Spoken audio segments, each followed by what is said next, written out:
Sure आप लोगों ने ऑब्जर्व किया होगा कि अगर हम एग्स को फ्रिज में रखें then they remain fresh for longer. But वहीं अगर आप एग्स को नॉर्मल टेम्परेचर पर रूम टेम्परेचर पर शेल्फ पर रख दोगे बाहर तो वो जल्दी खराब हो जाएंगे। So hello everyone, welcome back to another video. इस वीडियो का टॉपिक है प्रिजर्वेशन ऑफ एग्स। सिंस हमने लास्ट वीडियो में डिस्कस किया था कि एग के स्पॉइलेज के कौन कौन से फैक्टर्स हैं, क्या चेंजेस आते हैं, इस वीडियो में हम कवर करेंगे प्रिजर्वेशन ऑफ एग्स। तो we will discuss various techniques which are again very important from exam point of view. And throughout मैं आपको कुछ एग्जाम आंसर राइटिंग के टिप्स भी दूंगी। तो चलिए शुरू करते हैं। पहले तो क्विक रिकैप ले लेते हैं स्पॉइलेज ऑफ एग्स का। So this was what all we studied. Spoilage of eggs में हमारे पास नॉन माइक्रोबियल चेंजेस आते हैं और माइक्रोबियल चेंजेस आते हैं। नॉन माइक्रोबियल में moisture loss, carbon dioxide loss, thinning of albumin, yolk flattening, rancidity and shell cracking. Microbial में green rot, black rot, red rot, colourless rot, fungal growth and sour rot. Right. तो अब हम अपने eggs को इन स्पॉइलेजेस से कैसे preserve कर सकते हैं is what we will study in this video. अगर आप एग की स्पॉइलेज को समझना चाहते हो you can check out the previous video. Right. So starting with our first method, lime water method. इसमें हम क्या करेंगे? We are going to preserve eggs in lime water, जिसे कि वाटर ग्लासिंग मेथड भी किया जाता है। अब डायग्राम देखो, हमने अपने एग्जिस में रखे हैं एक ग्लास जार में। इस ग्लास जार में कुछ सोल्यूशन है। नाम से हमें पता चल रहा है कि लाइम वाटर का सोल्यूशन है। यहां पर लाइम से हमारा मतलब है calcium hydroxide. From your exam point of view please remember this, calcium hydroxide. So if you're preparing for CFSO exam, FSSAI exams, so note this down कि लाइम वाटर मेथड में कौन सा केमिकल यूज हो रहा है, what are we adding. So we are adding calcium hydroxide, या फिर हम फूड ग्रेड पिकलिंग लाइम भी यूज कर सकते हैं। So what we do is we preserve eggs in lime water. In is an age-old homesteading method that seals the shell spores. अब जब हमने एग का स्ट्रक्चर पढ़ा था वी अंडरस्टूड कि शेल में कुछ माइनर पोर्स रहते हैं। अराउंड 17,000 पोर्स क्यों होते हैं? ताकि एयर और मॉइस्चर एक्सचेंज हो सके शेल के अंदर और बाहर। तो इन पोर्स को अगर मैं सील कर दूं तो मॉइस्चर लॉस नहीं होगा, कार्बन डाइऑक्साइड लॉस नहीं होगा और एयर सेल का साइज इंक्रीज नहीं करेगा। तो इसीलिए इन पोर्स को सील करने के लिए, ताकि हमारे पास मॉइस्चर लॉस ना हो, कार्बन डाइऑक्साइड लॉस ना हो, we are going to use the lime water. तो इम्पैक्ट क्या आया इससे? It keeps fresh unwashed eggs usable for 12 to 18 months without refrigeration. तो यानी कि आप इस जार को रूम टेम्परेचर पर लगभग 12 to 18 मंथ्स के लिए रख सकते हो। इमेजिन लाइक 1 ईयर के लिए आपने एग स्टोर किए हैं। That is the impact. अब इसमें एक बहुत इंपॉर्टेंट टर्म है unwashed eggs. Can you tell why कि हमने एग्स को वॉश क्यों नहीं करना? सी, जब हमने स्ट्रक्चर पढ़ा था तो वी ऑल्सो अंडरस्टूड कि जो शेल है, शेल के बाहर एक कोटिंग रहती है ब्लूम की, जिसे हम क्यूटिकल भी बोलते हैं। तो cuticle is responsible to keep the dust and bacteria out. Pore से सिर्फ एयर और मॉइस्चर एक्सचेंज होते हैं, डस्ट और बैक्टीरिया एंटर ना करे इसके लिए एक कोटिंग होती है कॉल्ड ब्लूम या फिर क्यूटिकल, सेम थिंग। तो वो क्लियर आउट ना हो जाए इसलिए हमें मेक श्योर करना है कि हमारे एग्स वॉश ना हो। So we don't have to wash our eggs before we do this. Okay. So you can simply submerge your clean unwashed eggs with their natural bloom intact into a solution of water and hydrated pickling lime. Clear? So exam में अगर आपसे कोई भी method पूछा जाए कि आप egg preservation का कोई एक मेथड बताओ for 2 marks, so you can write this about easily. आप ड्रॉ भी कर सकते हो इफ यू कैन, और आपने ये पॉइंट्स लिख देना है। डन। फिर आता है रेफ्रिजरेशन। अब it's a very common practice कि अगर हम बाहर से एग्स लाए हैं, पोल्ट्री एग्स अपनी डाइट के लिए, तो we will put them in the fridge. It's a very common practice. So this is what refrigeration is about. बहुत ही इफेक्टिव मेथड है एग क्वालिटी को मेंटेन करने के लिए। कैसे? It inhibits bacterial growth, notably salmonella. Very very important again from your competitive exam point of view, जिसमें MCQ questions आएंगे, इस पे क्वेश्चन आ सकता है। कि रेफ्रिजरेशन से हमारे एग में सैल्मोनेला, जो कि एक पैथोजेनिक माइक्रो ऑर्गेनिज्म है जो कि हमारे एग को स्पॉइल कर सकता है, हम उसकी ग्रोथ इनहिबिट कर देते हैं and slows down the natural moisture loss. अब लो टेम्परेचर है तो मॉइस्चर लॉस कम होगा एंड कार्बन डाइऑक्साइड रिलीज भी कम होगा। तो this x tends shelf life from weeks 3 weeks to 5 weeks for store bought eggs and up to several months for fresh unwashed eggs। ठीक है, घर पे आपने नोट किया होगा कि 2-3 हफ्ते तो हम यूजुअली रख ही सकते हैं। So that is the impact of refrigeration. Again, if the question comes, how does refrigeration help in preservation of eggs? You can write that it inhibits bacterial growth, notably Salmonella. It slows down the natural moisture loss. It decreases the carbon dioxide loss, and it preserves the egg. Clear? Yeah. So next we have oil coating. अब ये एक solely dependent technique नहीं मानी जाती effectively, अगर मैं बात करूं, ठीक है। So what happens is, oil coating नाम से पता चल रहा है कि हमने ऑयल को कोट करना है एग के ऊपर। ये आप डायग्राम में देख सकते हैं हमारे एल से।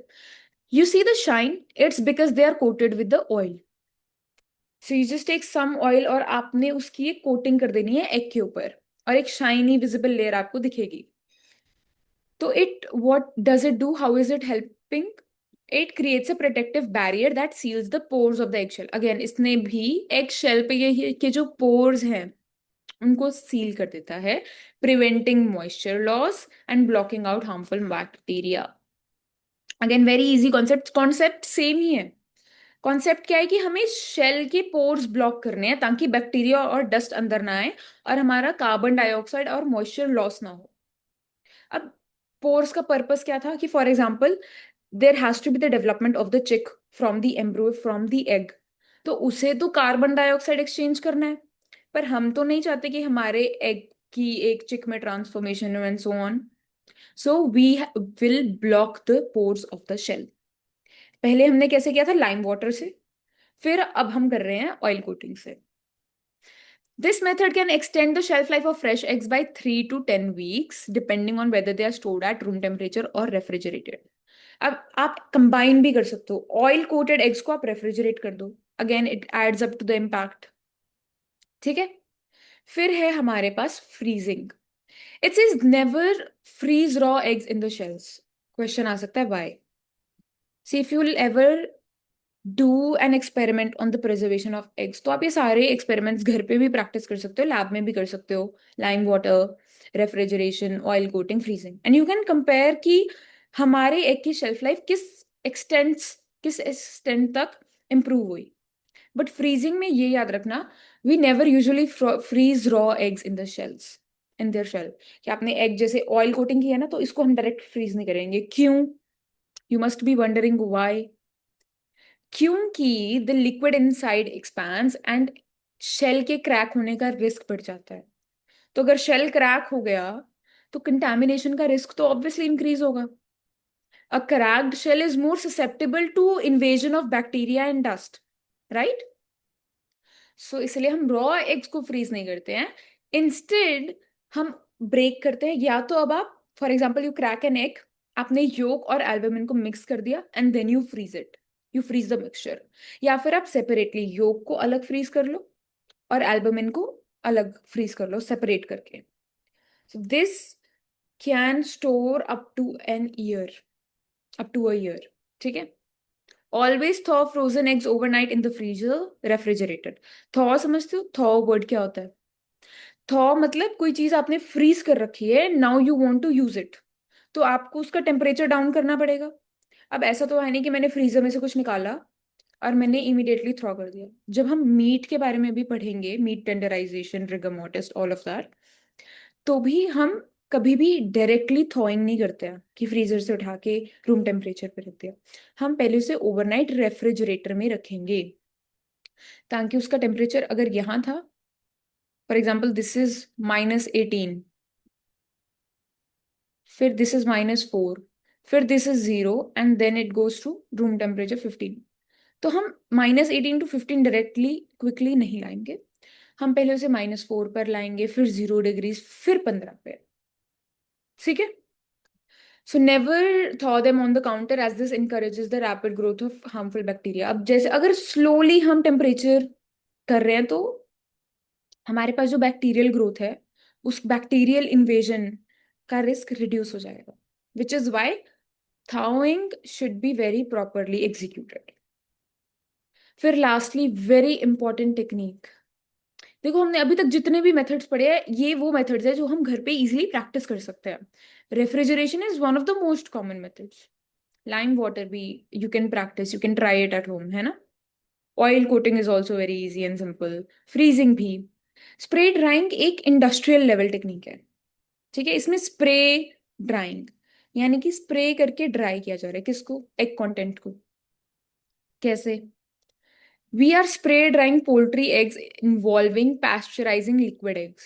हमने एग को क्रैक किया, जो उसके अंदर का एल्बुमिन और योक है उसको आप मिक्स कर सकते हो, फिर उसको आप एक स्प्रे ड्रायर में डाल सकते हो which will form a powder of it.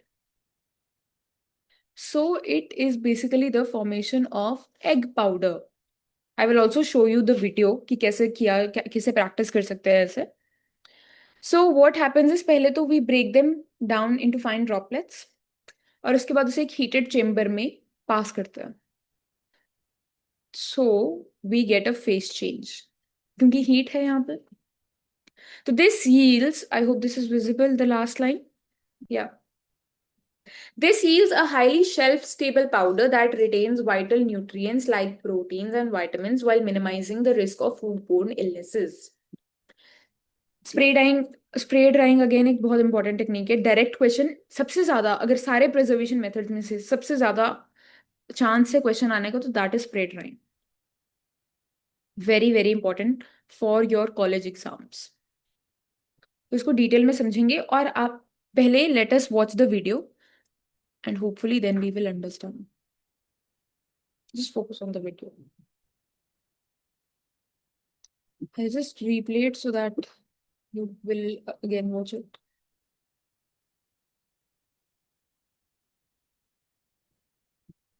They have the egg एक pipe के through convey हो रहा है and then it goes into the spray dryer. Spray dryer में अब टेम्परेचर हमारा हाई है, it is at high temperature, it is heated, जैसा कि आप देख सकते हो. इनलेट टेम्परेचर ये है और जैसे जैसे इसमें हमारा लिक्विड ट्रांसपोर्ट होगा हमारे पास पाउडर कलेक्ट हो जाएगा. You see, so this is the egg powder. जैसे मिल्क पाउडर बनता है वैसे ही सेम प्रोसेस है इसका, right. I hope it's clear. एक बार और let us just discuss this. उसने एग को क्रैक किया, योक और एल्बुमिन को मिक्स करके एक कंटेनर में स्टोर कर लिया. After we have stored it we will convey it to the spray dryer. अब it can be through vacuum conveyor या फिर एयर पंपिंग सिस्टम्स. तो हमारा कंटेनर से स्प्रे ड्रायर में इनलेट गया. स्प्रे ड्रायर में क्या है, हीटेड चेम्बर है, एक हाई टेम्परेचर है. उसमें क्या होगा, जैसे ही हमारा लिक्विड पास होगा उसकी फाइन ड्रॉपलेट्स बनी हुई हैं, उसके बाद उसका एक ड्राई पाउडर बन जाएगा. ड्राई क्यों हुआ, because at high temperatures, at heated temperatures हमारा मॉइस्चर, हमारा जो वाटर है वो इवेपोरेट कर जाएगा and therefore we get the milk egg powder. अगर आप स्प्रे ड्राइंग को डिटेल में समझना चाहते हो you can also comment down and I can make a separate video on the whole technique of spray drying, क्योंकि usually it is covered under the subject of unit operations. ठीक है, तो spray drying is clear. चलिए, so this was all about the video. I hope it is clear to you. एक बार quick recap ले लेते हैं. This was our topic, preservation of eggs. हमने रेफ्रिजरेशन समझा, वाटर ग्लासिंग, अगेन इसमें liming use किया है, इसमें सोडियम सिलिकेट यूज किया गया है. प्रिंसिपल सेम है. ऑयल कोटिंग, फ्रीजिंग और drying. Drying again exam point of view से वेरी इंपॉर्टेंट. और फ्रीजिंग में याद रखना इन्होंने शेल के साथ शेल रिमूव करके, ब्रेक करके, मिक्स करके और फिर फ्रीजर में रखा है at less than -18 degree Celsius, जिससे आपकी शेल्फ लाइफ लगभग 1 साल तक बढ़ जाती है. Tips for longer: store it in the refrigerator immediately. Keep eggs in their original carton. Keep away from strong odors, sunlight आपको पता है. Do not wash eggs before storage. क्यों? क्योंकि उससे जो उसकी नेचुरल प्रोटेक्टिव कोटिंग है, जो ब्लूम और क्यूटिकल की हम बात कर रहे हैं, that is going to be removed. तो we need that naturally protective coating. तो always use clean utensils and containers for processing. ये सारे मेथड्स आपको क्लियर है, सारे पॉइंट्स आपको क्लियर है ना. Your question for the day is कि why should we keep eggs in their original carton. This is what you will comment down and we will discuss it in the comment section कि हमें eggs को उनके original carton में क्यों रखना चाहिए. Clear? So again, we discussed all of these methods. I hope it's clear to you. In case you have any doubts, feel free to ask in the comment section. And with this, we end our whole topic of eggs. हमने egg का structure पिछली videos में cover कर लिया था. Grading of eggs जिसमें हम grade A, grade B, grade A discuss करते हैं. And spoilage of eggs भी हम कवर कर चुके हैं. And preservation of eggs was covered in this video. So thank you so much everyone. Thank you for watching. If you liked this video, hit the like button and subscribe to the channel for more such videos. Thank you everyone. Keep learning and have a good day.